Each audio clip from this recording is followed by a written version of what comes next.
জয় হিন্দ সকলোকে। কেনেকুৱা আপোনালোকৰ খবৰ? আজি প্ৰায় 3 মাহ পিছত মই ভিডিঅ' লৈ আহিছোঁ আপোনালোকৰ মাজলৈ।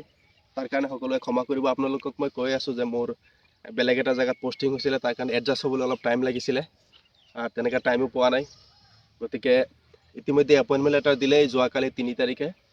গতিকে যিসকলে এপইণ্টমেণ্ট লেটাৰ পাইছে, অৰ্থাৎ যিসকলৰ চাকৰি হৈছে, তেওঁলোকক কংগ্ৰেচুলেশ্যন জনাইছোঁ আৰু ৱেলকাম জনাইছোঁ আমাৰ আছাম পুলিচৰ ফেমিলিলৈ।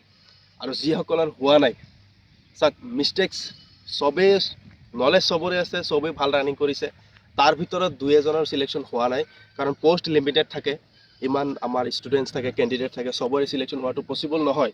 চবকে গভমেণ্টে একেবাৰে চাকৰি দিয়াটো পচিবল নহয়। সেইকাৰণে আছাম গভমেণ্টে, বিশেষকৈ আমাৰ CM ছাৰক মই চেলুট জনাইছোঁ যে বছৰে বছৰে যিটো প্ৰচেছ, মানে কেণ্ডিডেট লোৱাৰ যিটো নেকি প্ৰচেছ তেওঁ আৰম্ভ কৰিছে, এইটো এটা বহুত ভাল এটা ষ্টেপ বুলি ক'ম। যোৱাকালি অৰ্থাৎ 3 তাৰিখে CM ছাৰে ঘোষণা কৰিছে যে নেক্সট আকৌ ভেকেঞ্চি ওলাব 5,000তকৈ অধিক।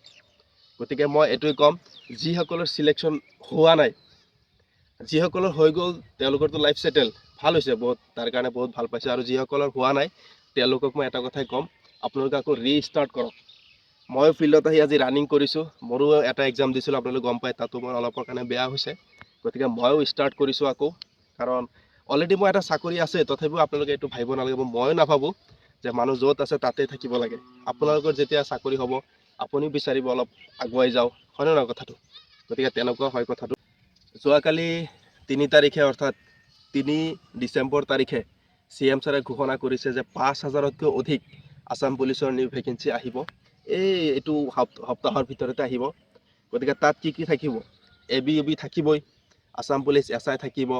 মানে যোৱাবাৰ যি আছিলে, যোৱাবাৰ 5,800 কিমান চামথিং আছিলে, এইবাৰো 5,000+ বুলি কৈছে। তাৰ মানে ধৰক 5,500-6,000ৰ ভিতৰত থাকিব পোষ্ট। আৰু এইটো এটা হিউজ ভেকেঞ্চি হয়, কম নহয়। 2100 এবাৰ ওলাইছিলে, 2100, সেইটো এটা বহুত লিমিটেড ভেকেঞ্চি আছিলে, কিন্তু এইটো এটা ভাল ভেকেঞ্চি হয়।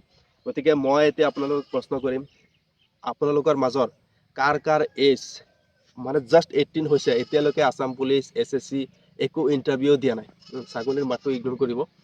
তাৰপিছত আহি গ'ল, আৰু যিসকলৰ লাষ্ট এজ এইবাৰ, তেওঁলোকৰ কাৰণে অলপ ডিফিকাল্ট হ'ব।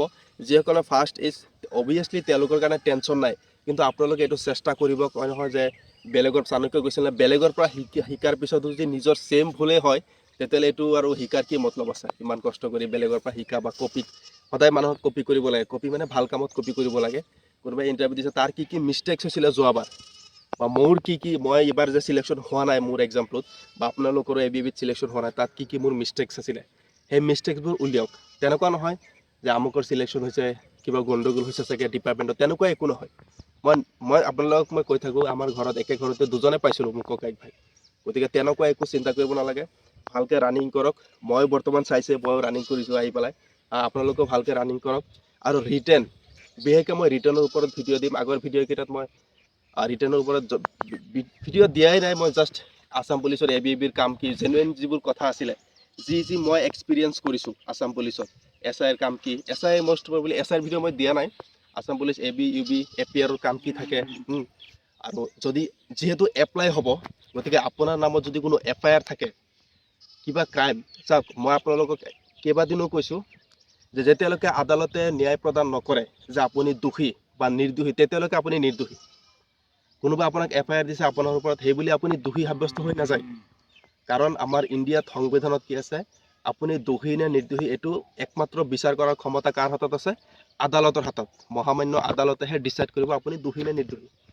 তাৰ পিছতো আপুনি যেতিয়া এপ্লাই কৰিব, আপোনাৰ নামত যদি কোনো FIR দি থাকে কোনোবাই, তেনেকুৱা জেনুইন যদি FIR হয় বুলি ভাবে আপুনি, এপ্লাইৰ টাইমত এটা অপশ্যন আহে, চাব আপোনাৰ নামত কোনো FIR আছে নেকি, আপোনাৰ নামত কোনো FIR লজ হৈছে নেকি। যদি আপোনাৰ নামত কোনো FIR লজ হৈছে, সেইটোত আপুনি ক্লিক কৰিব, তাৰ পিছত চলি থাকিব, গম পাইছেনে? তাৰপিছত যে আপোনাৰ চিলেকশ্যন হোৱাৰ পিছত যদি আপোনাৰ সেই FIRটো যদি সঁচাকৈ আদালতে দোষী সাব্যস্ত বুলি ভাবে, তেতিয়াহ'লে আপোনাৰ চাকৰিত ইম্পেক্ট পৰিব পাৰে, গম পাইছেনে কথাটো? গতিকে সেইকাৰণে কথা এটা লুকাই নথ'ব, যিটো জেনুইন সেইটো আপুনি দিব। মোৰ নামত FIR আছিলে, মহামান্য আদালতে যেতিয়া ডিচাইড কৰিব আপুনি নিৰ্দোষী, বাছ FIR, সেইটো কাম নাই আৰু, সেইটো আৰু প্ৰব্লেম নাই। গতিকে আৰু ৰিটাৰ্ণৰ কাৰণে কেনেকৈ পঢ়িব, আমি কেনেকৈ পঢ়িছিলোঁ, আমাৰ ফিল্ডত মই কৈ থাকোঁ 30-40 জনৰ চাকৰি হৈছে, SI, কামাণ্ডো SI, মোৰ ঘৰতো 2জনৰ, আমাৰ গাঁৱত তেনেকৈ ঢেৰ চাকৰি হৈছে। এতিয়া কন্দলি ফিল্ডতো এইবাৰ 7টা 8টাৰ চাকৰি হৈছে আমাৰ ফিল্ডত হা। গতিকে ইহঁতে কেনেকৈ পঢ়িছিলে, আমি কি ফ'ল' কৰিছিলোঁ, যিসকল নতুন এক্সপিৰিয়েঞ্চ বিশেষকৈ, আৰু যিসকল যোৱাবাৰ অলপৰ কাৰণে হোৱা নাই তেওঁলোকক মই জ্ঞান দিবলৈ নাযাওঁ। তেওঁলোকে অলৰেডি মোতকৈ বেছি জানে হয়তো। তাৰপিছতো যদি ভাবে এজন ভাই হিচাপে বা ককাইক হিচাপে, পৰামৰ্শ হিচাপে, জ্ঞান বুলি নহয়, আপোনালোকৰ পৰামৰ্শ দিম কেনেকৈ পঢ়িব, কেনেকৈ ফ'ল' কৰিব, কেনেকৈ ৰানিং কৰিব হা। মোৰ এতিয়া ফিটনেছে আপোনালোকে ভাবিব পাৰে যে তইনো ৰানিং টিপছ কি দিবি, কাৰণ মই মৰিয়নি আৰ্মি ইণ্টাৰভিউত মই এক্সেলেণ্ট আছিলোঁ, মই আপোনালোক দেখাম। আছাম পুলিচতো ভাল নম্বৰে পাইছিলোঁ। তাৰপিছত এতিয়া মই অলমষ্ট আমাৰ 2024 20 আগষ্টত মানে POP হৈছিলে, তাৰ পৰা আজিলৈকে আজি ফাৰ্ষ্ট টাইম ৰানিং কৰিছোঁ। গতিকে সেইকাৰণে ফিটনেছটো অলপ বেয়া হৈ গ'ল, টাইম পোৱা নাযায়। UBত বিশেষকৈ এবিটো ৰাতিপুৱা মৰ্ণিং PT এইবোৰ কিবা কিবি চলিয়ে থাকে, আমাৰ UBতটো এইবোৰ নচলে, ডিউটি কৰি থাকিব লাগে, ভালো লাগে বেয়া নালাগে। গতিকে আৰু আপোনালোকে কি এনকুৱাৰী আছে, কি সুধিবলগীয়া আছে সুধিব, আৰু নিউ ভেকেঞ্চিত ৰিষ্টাৰ্ট কৰক, গম পাইছেনে? বেলেগৰ ওচৰত গৈ পেলাই এইবোৰ মানে এক্সকিউজ দিব নালাগে যে মোৰ এইটো কাৰণে হোৱা নাই, তাৰ এইটো কাৰণে হৈছিলে, মোৰ আমুক দিনা বিষ আছিলে, পেট বিষ আছিলে। এনেকুৱাকৈ এতিয়া প্ৰেক্টিচ কৰক যাতে সিদিনা পেট বিষ থাকিলেও আপুনি যাতে মানে পাৰ হৈ যাব পাৰে, ভাল এটা ৰানিং দিব পাৰে। লং জাম্পত প্ৰেক্টিচ কৰক, যদি টিপছ লাগে কমেণ্ট কৰিব। আৰু যি আপোনালোকে ৰিটাৰ্ণ হওক, লং জাম্প হওক, এইটো হওক, এইটো চিনাপ বুলি চিনাপ হওক বা ৰানিং হওক, যি আপোনালোকৰ প্ৰব্লেম আছে কমেণ্ট কৰিব। মই লাহে লাহে কমেণ্টৰ আনচাৰ আপোনালোকক ভিডিঅ' আকাৰে দি থাকিম। গতিকে এতিয়াৰ পৰা ৰিষ্টাৰ্ট কৰক, তাকে কৈছোঁ, মই ৰিষ্টাৰ্ট কৰিছোঁ। জয় হিন্দ, থেংক ইউ।